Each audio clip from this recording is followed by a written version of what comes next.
कैफी आजमी साहब की एक नज्म है, बहुत ही 2-3 मिनट से ज्यादा आपका वक्त नहीं लूंगा, लेकिन इस उम्मीद के साथ कि इंशाअल्लाह पसंद आएगी। इंशाअल्लाह।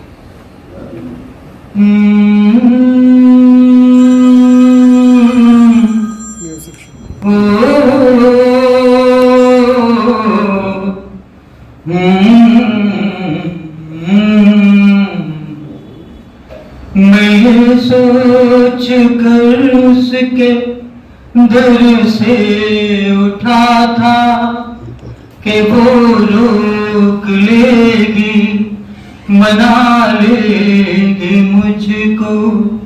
हवाओं में लहराता आता था दामन के दामन पकड़ के बिठा लेगी मुझको।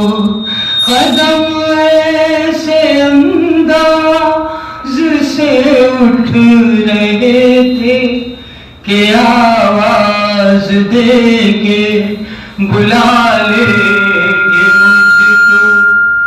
मगर उसने रोका न उसने मनाया, न दामन ही पकड़ा, न मुझको बुलाया, न आवाज ही दी, न वापस बुलाया।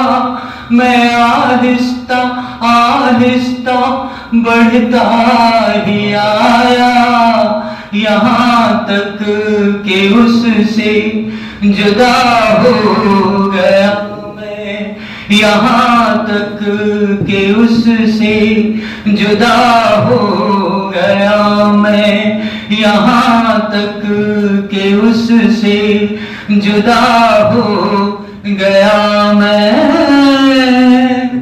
जुदा